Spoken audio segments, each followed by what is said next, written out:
Okay, thank you very much for the invitation. It's very nice to be here. I just came from Sweden, and it's 3 p.m. with this radius, with this beautiful daylight coming. Very inspiring. Okay, so I'll talk about this joint work with Mohammed Abouzaid studying monotone Lagrangians in cotangent bundles of spheres. Some of you in the audience have suffered through this before. So let me just say, so the goal is to use Floer theory to say something about monotone Lagrangians.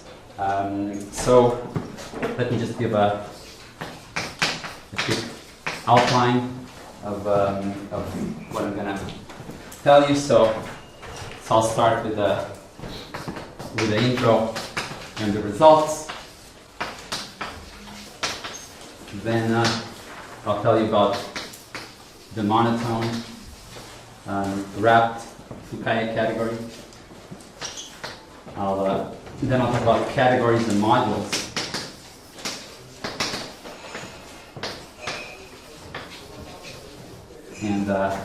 And finally, I'll tell you about split generators.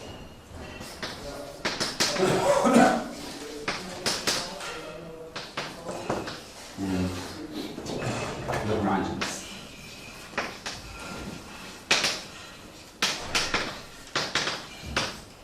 In T star S n. And so the yoga will be that we will, in some sense, classify monotone Lagrangians by classifying some appropriate A-infinity modules over a certain A-infinity algebra. So, okay, so let's start with the intro. So, if you have, so this is a symplectic geometry talk. So, if you have a closed symplectic manifold, then we have its cotangent bundle with a symplectic form omega, which is d lambda, where lambda is just the form sum ei dqi. So we say that this symplectic manifold is exact, right? And if we have a Lagrangian in T star m, we can call the Lagrangian itself is exact if this primitive of omega restricted to the Lagrangian is itself d of something being a function in R. And so the big open problem in symplectic geometry is to classify exact Lagrangians in cotangent bundles of spheres. Well, is to prove that basically you only have the zero section if you're trying to classify, if you're trying to study compact Lagrangians on a cotangent bundle of M compact. So this is a very hard problem, so we're not going to try to even touch it. What you're going to do is we're going to look at a larger class of Lagrangians that we can still try to study using pseudo-holomorphic curves and Floer theory. So we're going to say that L is monotone if there is some positive, well, let me actually say non-negative constant tau, such that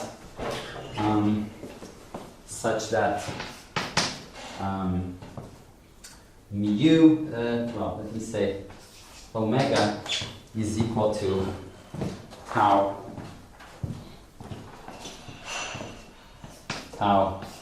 times mu as elements in H upper 2 of T star m relative L. So what do I mean by this? So if I have, let's say with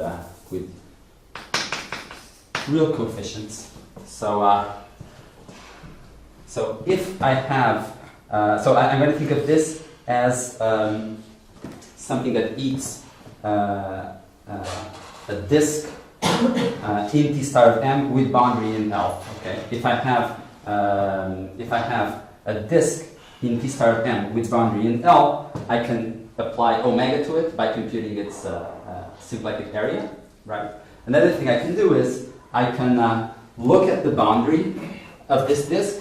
This boundary gives me a path in L, and so L is Lagrangian, and I'll have a path on my Lagrangian submanifold. If I look at the tangent space at every point, what I get is I get a path of Lagrangian subspaces at every point inside the tangent space to the symplectic manifold, and there is such a thing as there's something called the Maslov index of this path, which measures basically how much this path of Lagrangian subspaces rotates, and so this mu is this Maslov index, and I require that the Maslov class be proportional to omega by a fixed constant. Okay, that's what I mean when I say that my Lagrangian is monotone. If I have an exact Lagrangian, then it's going to be monotone with tau equals 0. Okay, so if you're ever in doubt about anything about like simply connectivity or anything, we'll always be talking about cotangent bundles of spheres. So today I'll say that I'll be focusing on the case when M is a cotangent bundle of sphere of odd dimension. And if you'd like, I can say something at the end about the even dimensional case, but this will be my setting. And this monotonicity condition, if you do some Floer theory, you'll soon find that it's very useful. It gives you this Maslov index controls the dimensions of moduli spaces of pseudo-holomorphic spheres with boundary on your Lagrangian, and this monotonicity condition gives you some nice control over those spaces, and those are the key ingredients for doing some, say, Floer theory on your Lagrangian. Sorry. So, all right. Any questions so far? So just to give an example. So the zero section, as I said, the zero section in T star of M is an exact Lagrangian. In particular, it's monotone with tau equals 0. Let me give you also more examples of monotone Lagrangians in T star of Sn. So T star of Sn is I can identify T star of Sn with the complex affine quadric of dimension n. So the solutions to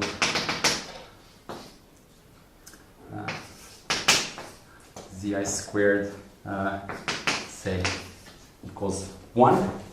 Okay. So it's not a hard exercise to see that you can put a symplectic structure here that's symplectomorphic to T star, to the usual symplectic structure on T star of Sn. And T star of Sn, if I write it as the affine complex quadric, has this very nice Lefschetz vibration that I get by just projecting to C by taking, say, the first coordinate. Okay? And so actually draw a picture. So take Z0. So what does this picture look like? So the base C is going to have two critical points. How do I see? So what I think here I'm drawing the base of the Lefschetz vibration, and let me draw here some information about the total space of the Lefschetz vibration. So what is the pre-image? So I have these two critical points, critical values. Sorry, the pre-image of any regular value is going to be a cotangent bundle. Can identify with a cotangent bundle of a sphere one dimension less. Over the critical points, I'm going to have a singular affine quadric, and I have these SNs, these central SN minus ones. Sorry, in this smooth fiber, if I took some path in the base going from this point, whose fiber is this T star of Sn minus 1, to one of these critical values, then over in the total space, this central Sn minus 1 would actually shrink down to this singularity. So this is a vanishing cycle. And how to see the Sn here? The Sn is going to be a lift of this path connecting the two critical values. And now how to produce other monotone Lagrangians? Well, I can take a loop around these two critical values. And you see, it goes around these two critical values. So it's a loop of regular values. And over each point, I have a T star of Sn minus 1. And I can just take these vanishing cycle Sn minus 1s around for a ride around the loop. And this gives me a monotone S1 times Sn minus 1. Okay? What's the monotonicity constant going to depend on? It's going to depend on the area that this loop bounds in the base. So, right. So this disk that I've shaded here in the base, this is going to lift to the family of Maslov 2 index disks upstairs. So using this identity, I get that tau is going to be tau is actually going to be equal to this area over 2, right? So if this here is area A, then I'm going to get tau, a monotone Lagrangian with monotonicity constant tau, where tau is A over 2. And now you see, if I take any, now if I just exhausted the complement of this segment by loops of arbitrarily large, bounding arbitrarily large A, then I would get a family, I would get a one-parameter family of monotone Lagrangians, one for each monotonicity constant. Okay? So now I have an uncountable family of monotone Lagrangians. All right. So here. Path you need to take in the base? Say again, sorry? Did you say, is there some condition on the path in the base you need to take, the loop in the base? So that you get monotone Lagrangian? So if you just take a loop that goes around the two critical points, then it's going to give you a monotone. So you don't just have like a one-parameter family, you have an infinite dimensional family if you take. Yeah, but if you take two bounding the same area, then they're going to be. Sorry. Yeah, they're going to be Hamiltonian as well. Yeah. So. An idiot. What happens if you pass in between? Like if you go like this. Yeah. Then you're going to get something that's 0 in the Fukaya category, basically, because like if you do something like this, then. But it's still monotone. Sure. Yeah. But it's just. Say that again?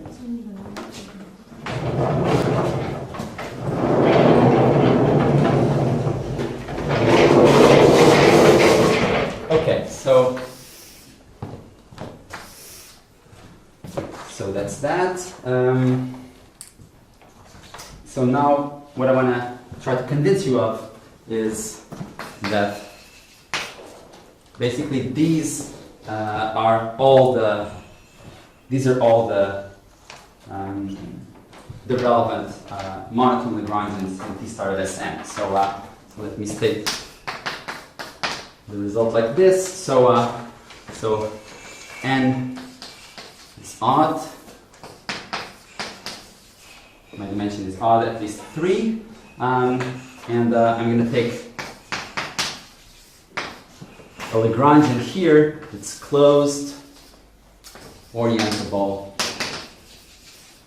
spin monotone. Please feel free to ignore this orientability and spin. These hypotheses are here just so that I can talk about Floer homology over say Z, or well, over C, over some Novikov field of characteristic 0, but so I don't have to pass to Z mod to characteristic 2. So just some technical assumption here. So I have closed orientable spin monotone Lagrangian. I'll be talking about its. I'll be talking about this as giving me an object in the Fukaya category, and for that I want to consider not just Lagrangians. So Lagrangians are fine, but I want to consider Lagrangians possibly equipped with some additional structures, namely with a bounding cochain.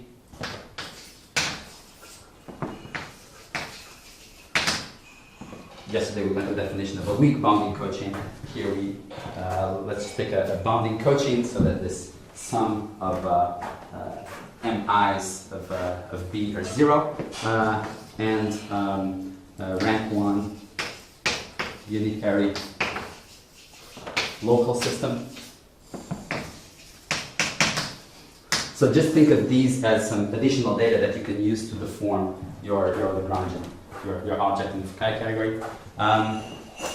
So given a guy like this, the claim is the following. So if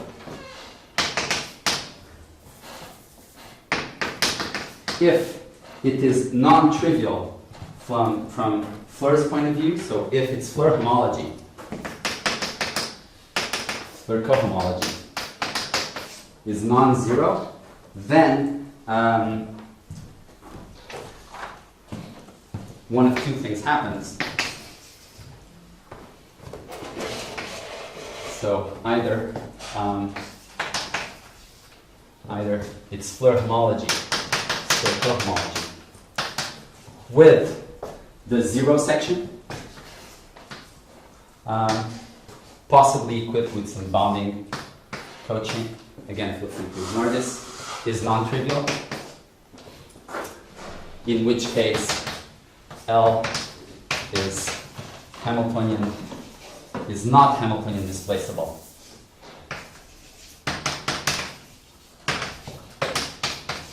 From Sn, or it's Floer homology with one of those guys, S1 times Sn minus 1 tau. I may have to equip this with a local system is non-zero, but whether or not I need to put in here some local system, I also get this non-displaceability from this guy, S1, Sn minus 1 sub tau, and this is true for some positive tau. Okay? And here, as I said, this is a bounding cochain, and this is a local system. Okay? So this is the statement. If you have a Lagrangian that's Floer-theoretically non-trivial, then it's non-trivial when you pair it either with the 0 section with something, or with one of those guys plus something. Okay? And what's hiding in the back is so this will follow from the fact that the following collection of Lagrangians split generates a suitable monotone wrapped Fukaya category. So the fact that the collection of Sn together with bounding cochains, union with those guys, union for positive tau of S1 and Sn minus 1 tau with a local system. this uncountable collection of Lagrangians split generate the monotone compact Fukaya category of T star of Sn. Okay, and this is what I'll try to explain why it's true. All right. So does it follow from your statement that Floer-theoretically, if you have monotone Lagrangian, which is non-trivial in the Fukaya category, is equivalent Floer-theoretically to one of those objects you've written down? No. But it can be obtained from one of those. What? It can be reconstructed from. It's generated by a collection of those, but it's not necessarily equivalent to one of those. So, for instance, something. Just here's a comment for you. So in T star of S3, I'm saying that you have these S1 times S2s that are monotone, but you have a family of T3s that are monotone. They're not really, the T3s are not really equivalent to these S1 times S2s, but they can be, I could have replaced these guys with your T3s, and I would get another generating family. Can you say why odd n?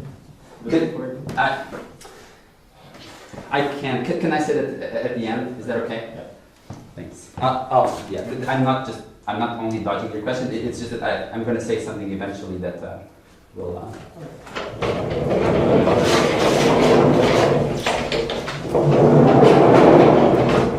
All right. So let me say something about the monotone category.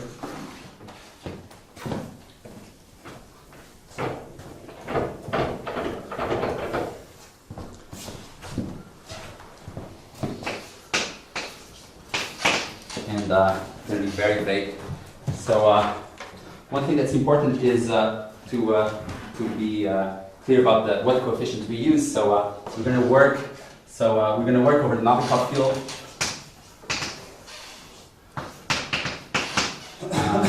Lambda, which is this power series ring, this field power series of the form.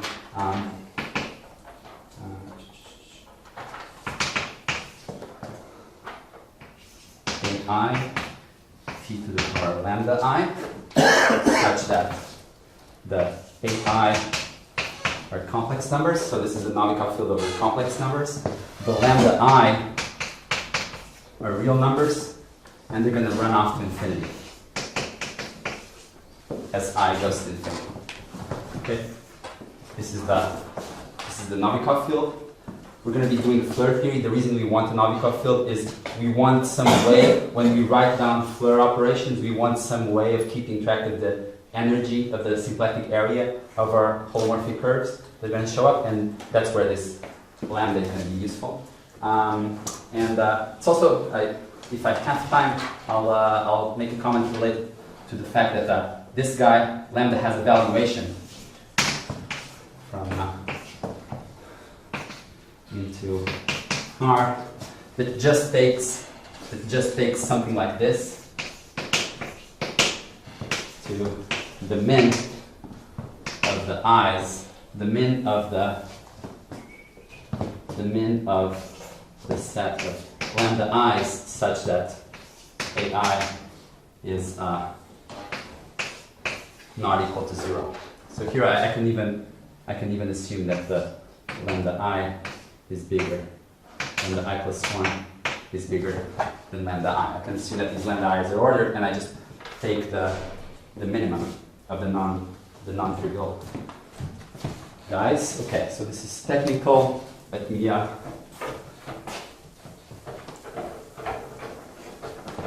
it's just that it's kind of funny that the bounding cochains, when I write the bounding cochain like that on Sn, I'll actually have to be kind of careful in picking it with the help of an element in the Novikov field that has some valuation that's negative. This will appear later. So okay, so what is W? So W I call the monotone compact Why shouldn't you call it W? I should call it F. Sorry. So monotone W and F. W and F. So F, monotone compact Fukaya category of P star Sn. So the objects are going to be, did I just erase it? No. The objects are going to be Lagrangians, just as in the statement of the theorem. Okay? So Lagrangians with B or nabla, B the bounding cochain, nabla a local system, as in the theorem. Okay, that's what my objects are. Morphisms are going to be Floer cochains.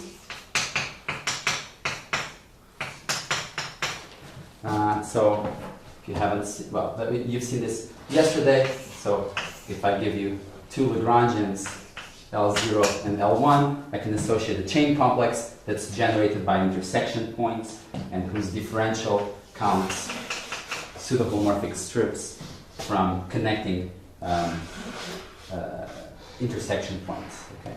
This is actually an A-infinity category because I also have higher A-infinity operations. So A-infinity operations. So the differential is a mu1, and I also have a mu-k that counts pseudo-homomorphic polygons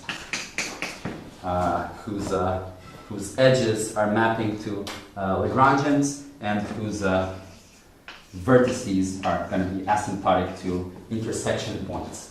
All right. So this is really extremely sketchy, but just to recall. But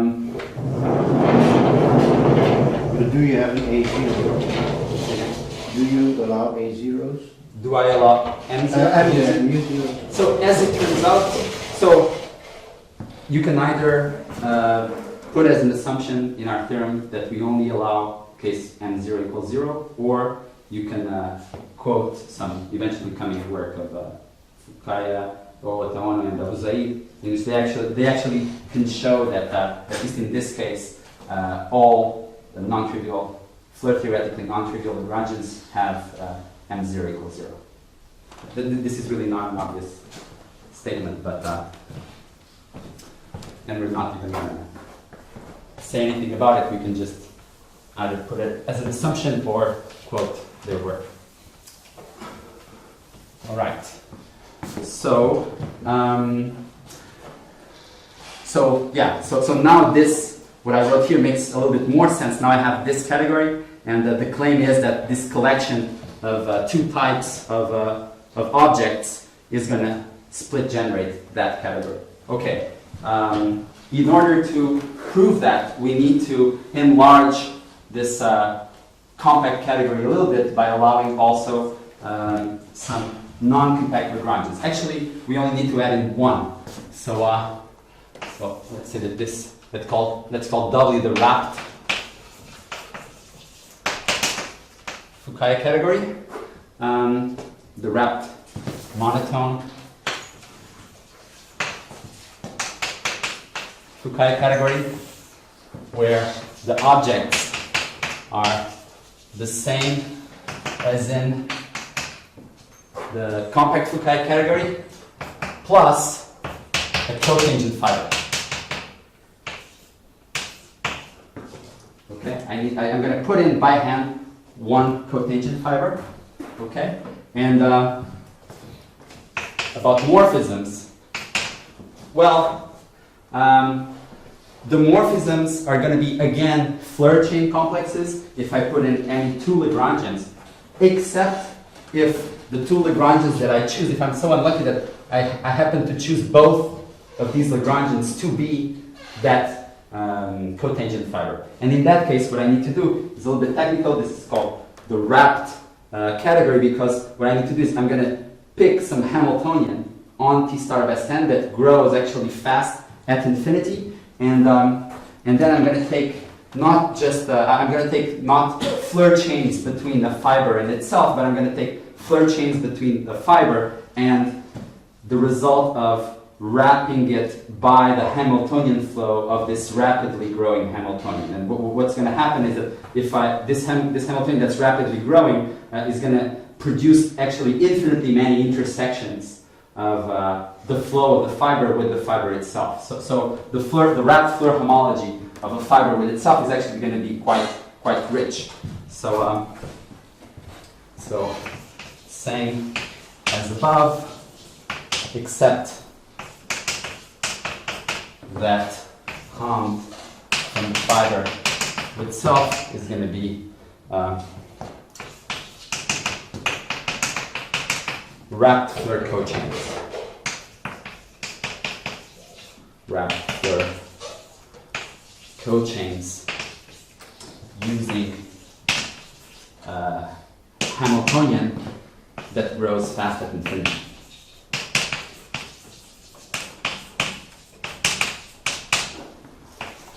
Okay, I'm not going to be very careful because actually I'm going to get this in T star of SM and can actually write down very easily what this is.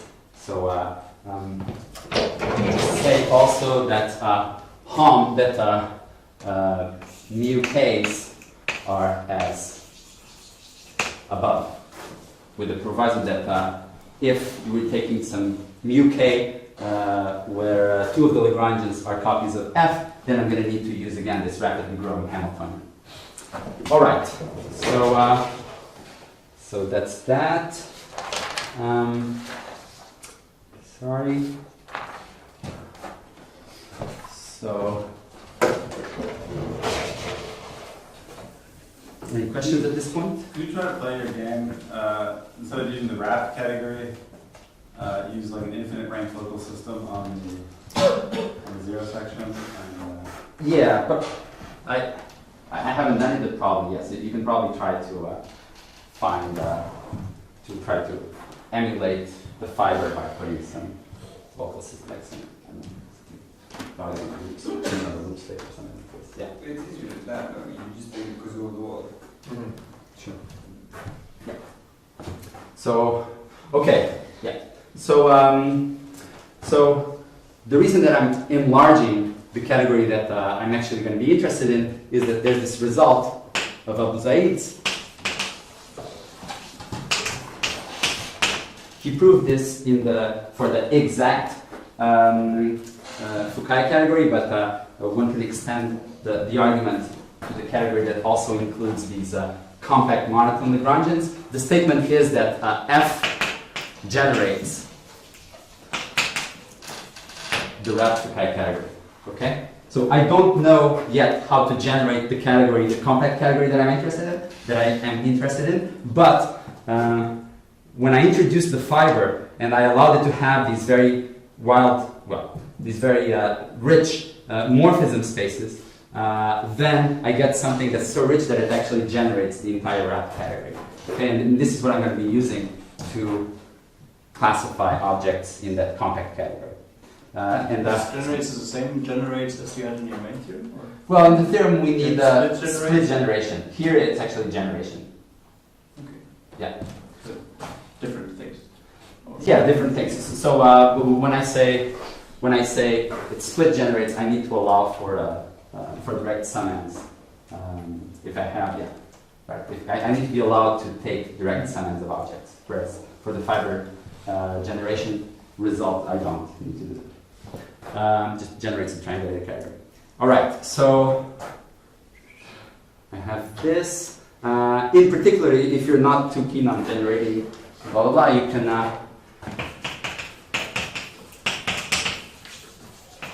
So, but you said that it also generates the exact Fukaya category.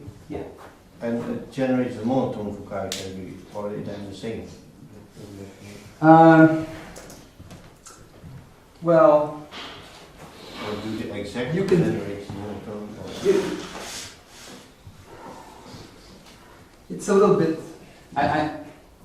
there's a bunch of things that I'm not saying. Like the monotone category is a little bit different from the exact category. One thing that's kind of crucial that I didn't say is that when you take the exact category, it actually comes with a Z grading, whereas when you take the monotone category, you can only allow yourself a Z mod 2 grading. So those categories are a little bit different in that sense. But I would say that I would say that if you take the exact category, you forget about your Z grading, you collapse it to Z mod 2 grading, and you just look at its closure, and its triangular closure, you get the same.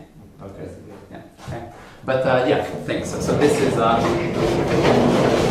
it's crucial to say that this is a Z mod 2Z graded category. By which I mean Floer cochain complexes, if you're lucky, are Z graded, but if you allow for monotone Lagrangians, then you, in general, you can only hope to have a Z mod 2 graded if you guys are oriented. All right. So, but I was about to say that one consequence of the fact that F generates the Fukaya category is that if you have a Lagrangian that's Floer-theoretically non-trivial, then it must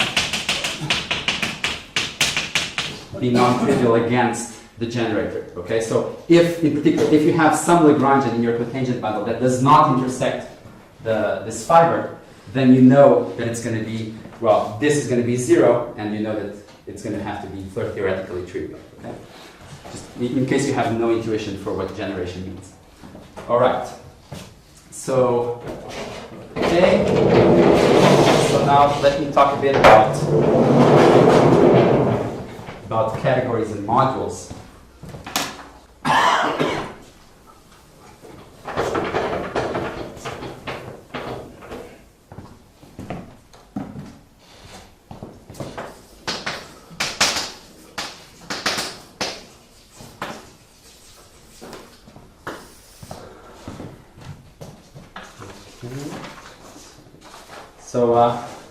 So first of all, I was telling you that, so I've introduced a fiber. I take its Floer, its wrapped Floer cochains. That's the morphism space associated to a fiber.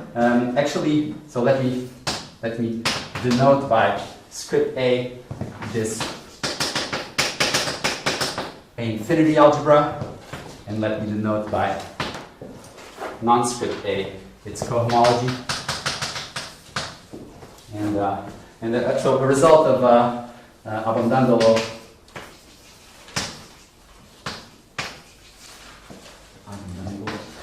Schwartz and Abouzaid says that A is actually isomorphic to the cohomology, the homology of the base loop space of Sn, which is just a polynomial algebra in one variable. Oh no, called field lambda. Okay, let's preclude this. Lambda adjoin one variable, where, in case you're interested, the degree of x is minus n plus 1. So if n is odd, then this is going to be even, and I'm only going to be interested in degree mod 2 anyway. So x is going to be, for our purposes, an even variable. Okay? Of degree 0 then, over degree mod 2. Okay, so so we have that, and there is a functor. So there's a functor, we call it y, from this wrapped monotone category, W, into mod A, where by this I mean A infinity modules over the cohomology of A. Okay, I'm going to tell you what that functor is. Are you secretly pushing the infinite operations to the algebra? Yeah, I'm actually, this is kind of hiding a statement that I'll make a little bit more precise, that the algebra is formal and modules over that algebra are also formal. So I only really have to care about their cohomology. Okay?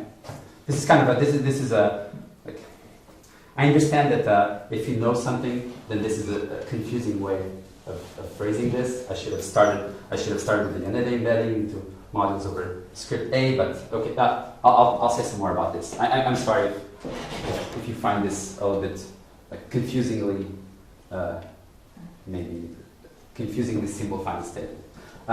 Okay, so what's the deal here? So what I'm doing is an object in W is just a Lagrangian, and what I can do is I can associate to it the wrapped Floer cohomology of a fiber with my Lagrangian. Okay? Notice I write wrapped Floer cohomology because in case L is F itself, that's what I need to take. And if L is just some compact Lagrangian, the wrapped Floer cohomology is just the usual Floer cohomology. All right, and I didn't write it down explicitly, but here mod A is the category of A infinity modules. Write A infinity modules over my cohomology algebra A. All right. So what's the? So I'm saying that I have a. I'm saying that this guy here, Floer cohomology of F with L, is a module over A, which is Floer cohomology of F with itself. And just in case it's not clear, the module structure comes from mu2, right? I have a Floer triangle like this, right? I put here a copy of F, a Hamiltonian perturbed copy of F, and I put my L here. And so you see, I can take a self-intersection of F with F. I can use that to act on an intersection of L with F to produce another intersection of L with F. So this gives me an action, gives me a map like this of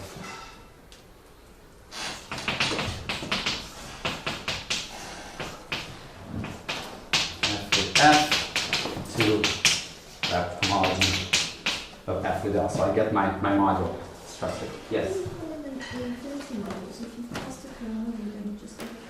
Well, the thing is that morphisms between these modules are going to have to be taken in a derived sense. I can't just take homomorphisms of modules. I need to take X groups. That's the one thing. It's a little bit confusing, but you cannot, if I take two of these modules, you can't just take regular homs between those as just... It's sort of like H of mod script A.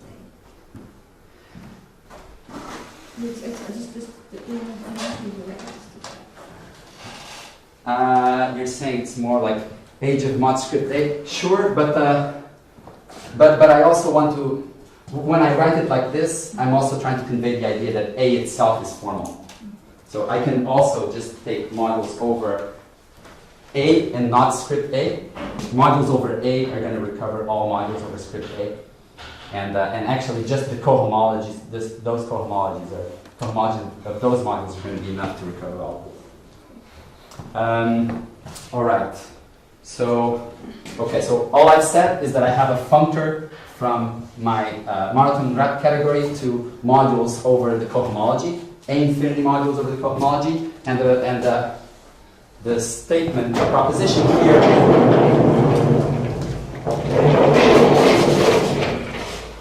is that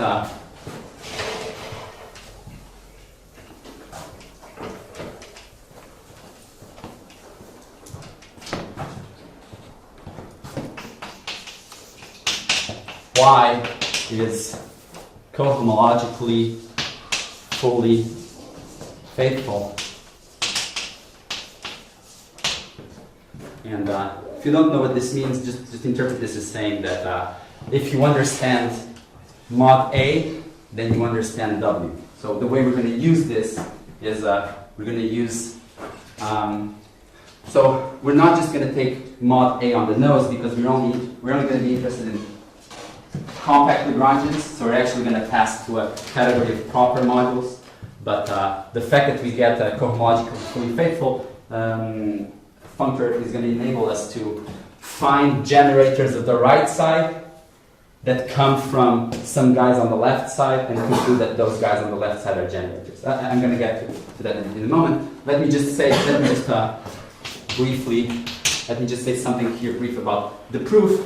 This functor straight y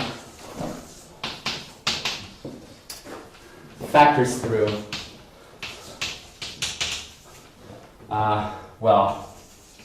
mod over script A. So this is the usual Yoneda embedding, which is because of Abouzaid's result that F generates W. This you can recast as saying that the functor to modules over wrapped through cochains, that this is a fully faithful, cohomologically fully faithful functor. Okay, this is known, this is classical, if you want. And so this guy here is cohomologically fully faithful by Abouzaid generation. And now this I can compose with the map that takes what's an object here? It's an A infinity module over my A infinity algebra script A. And what I'm saying is that if I pass to cohomology, I get just a module over the algebra A, and this is an A infinity quasi-isomorphism.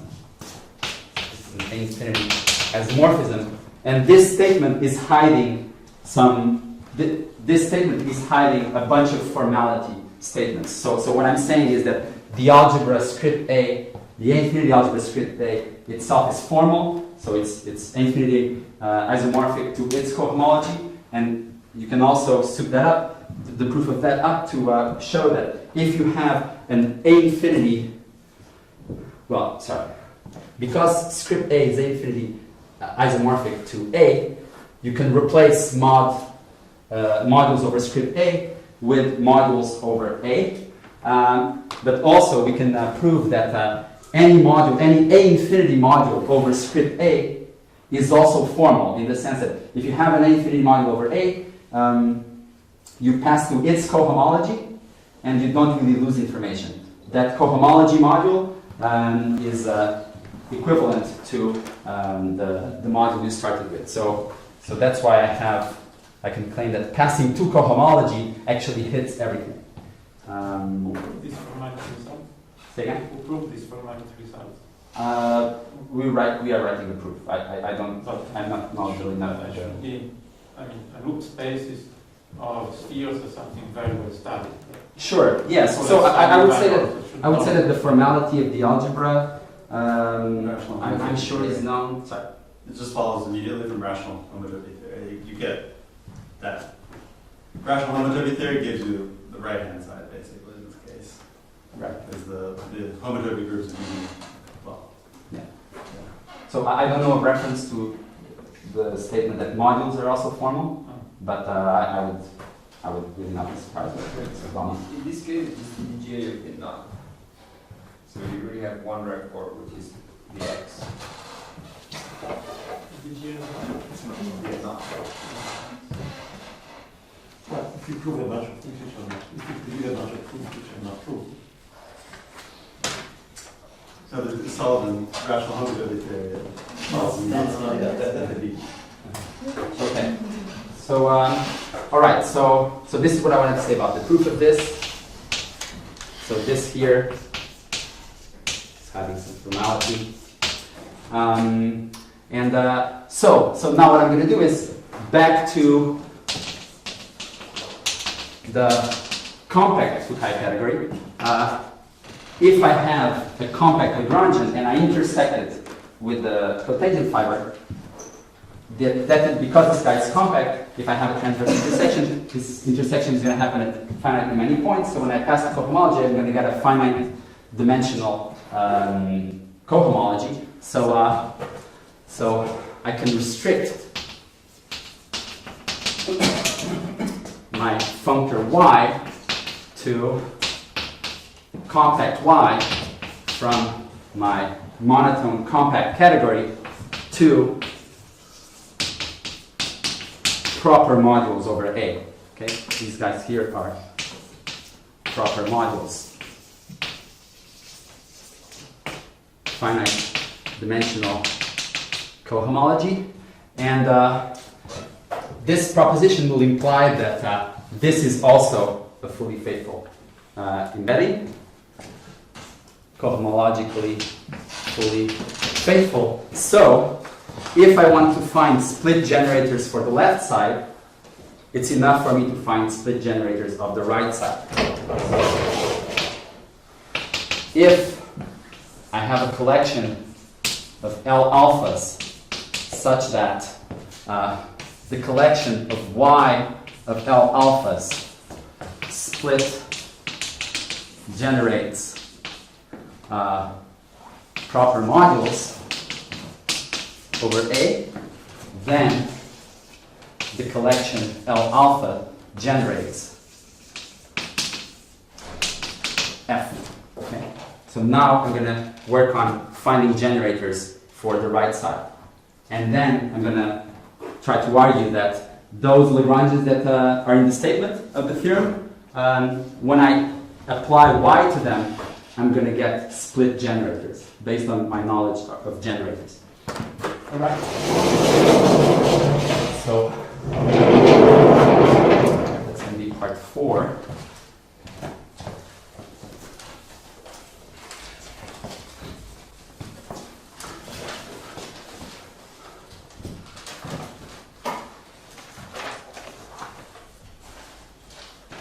Okay, so part 4, split generators.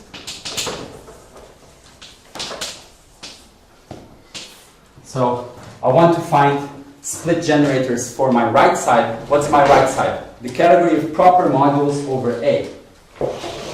Well, what's A? A is a polynomial algebra in one variable. Because I'm working with complex numbers, the Novikov field is actually algebraically closed. And so all I'm doing now is I'm classifying finite dimensional modules over a polynomial algebra in one variable over an algebraically closed field. So this is just Jordan form. Okay, so Jordan form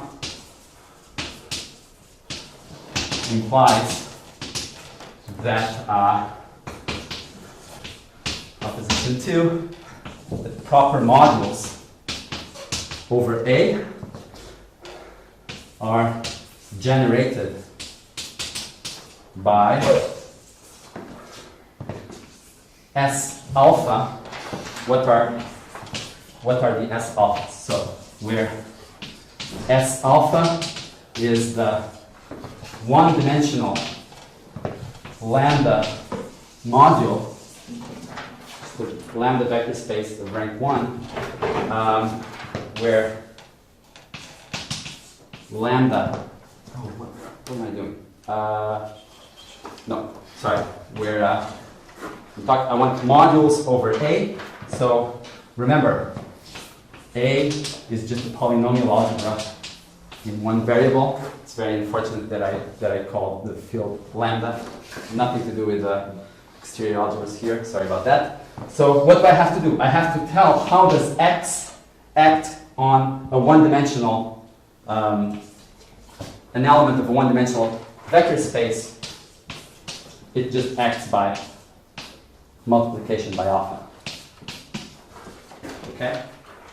So this is telling me that these are just the most basic one-dimensional modules. And, well, Jordan form doesn't tell me that these guys generate. What it tells me is that Jordan blocks. So this is a module where X acts by the Jordan block alpha. But I also need to produce modules where X acts on, such that the X acts on those by a Jordan block, and as it turns out, you can produce such modules by just taking iterated cones on these one-dimensional guys. Okay, so the logic here is that this thing is generated by modules where x acts by Jordan blocks. But then you can also prove that if you have a module where x acts on by a Jordan block, you can also write it as an iterated cone on S alphas. Okay? So these guys are all that we need to produce, are all that we need to care about. So now, to prove the theorem that I want, which is still on the board, what I have to say is something about how to hit these modules S alpha if I start with my 0 section and with my S1 times Sn minus 1s. Oh, I just realized that I've been carefully saving a third of the theorem on the board. So yeah, sorry about that. Oh well. So remember, what the theorem said was that either the Floer cohomology of L with some bounding cochain on Sn is non-zero, or Floer cohomology of L with some local system on one of these monotone S1 times Sn minus 1s is non-zero. Okay? And I've tried to convince you that proving that is the same as proving that if I apply my functor yc to these objects here, and here, then I'm going to hit all of these generators, or I'm going to get something that split generates these guys. So that's the goal.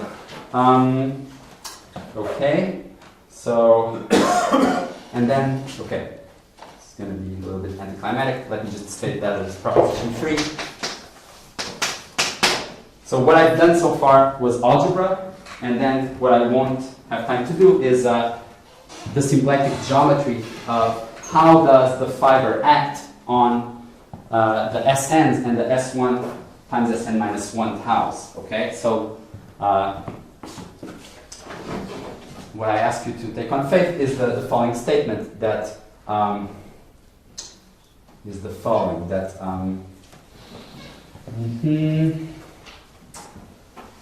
how do I want to phrase this? So 2 parts. If alpha in so let me try to be a little bit specific. So if alpha in my Novikov field is such that its valuation is non-negative, then if I take y sub c of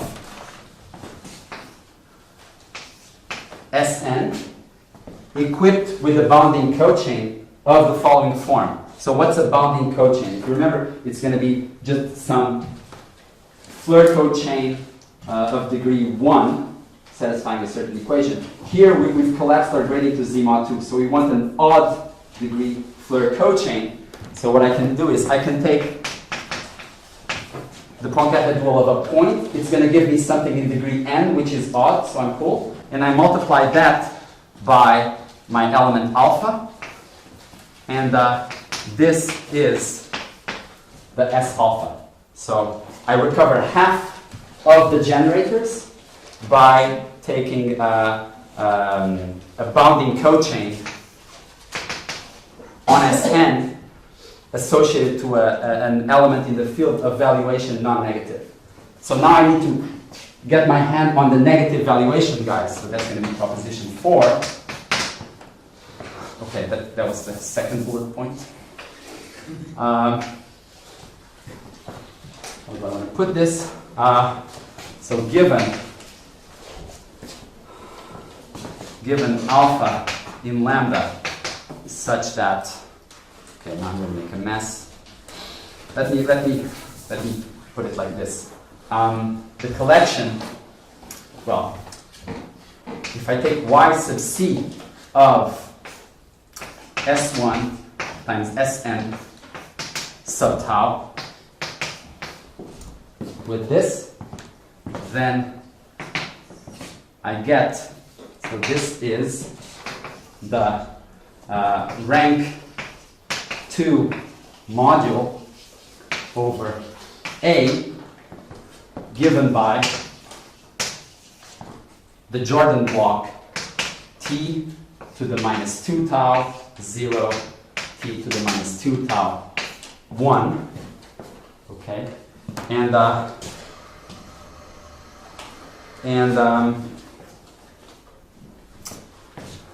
well, let me put it like this. I'm sorry, I'm being very sketchy here. If I take this guy with for fixed tau, I get a module rank 2 where this where x acts on by this Jordan block. Okay. I can split generate a module, a one-dimensional module where x acts on by just t to the power minus 2 tau, which has negative valuation, okay? And tau can be anything. So I can catch all possible negative valuations I want from these guys. And then if I put in a unitary local system, then I'm going to catch all the other alphas with that same valuation, okay? So, sorry, I'm very sketchy. Let me just say, turn on a local system to split generate all S alpha with negative valuation. Okay? But so a local system is given by a representation of the fundamental group of that thing. Yeah. So but that's just a number.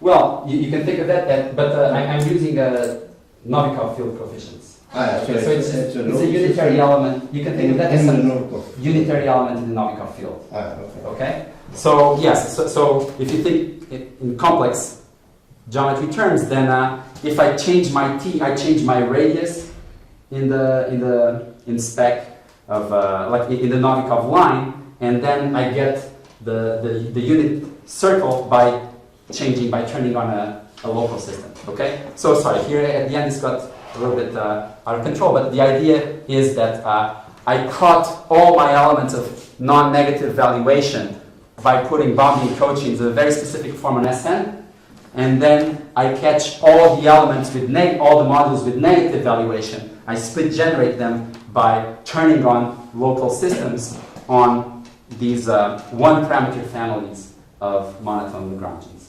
Okay? Sorry, I went a bit over time. Thanks for your patience.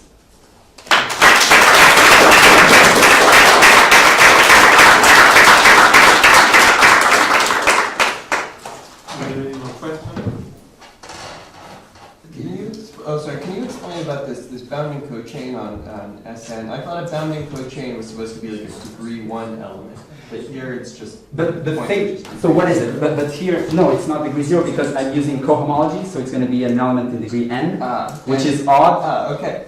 Yeah, and also in case you forgot your question about even dimensional spheres, the thing is, if my n was even, then this would be an even class. Okay, so I wouldn't be able to get a bounding cochain. So one way of getting, so I would be able to still replicate this part of the deal, but I would be missing basically like half of the mirror. And one way of trying to get to that is, well, you start with 2 copies of Sn. You have a morphism, but you take some morphism between them, you cone on that, and there you're going to be able to find some odd classes that you can use as bounding cochains.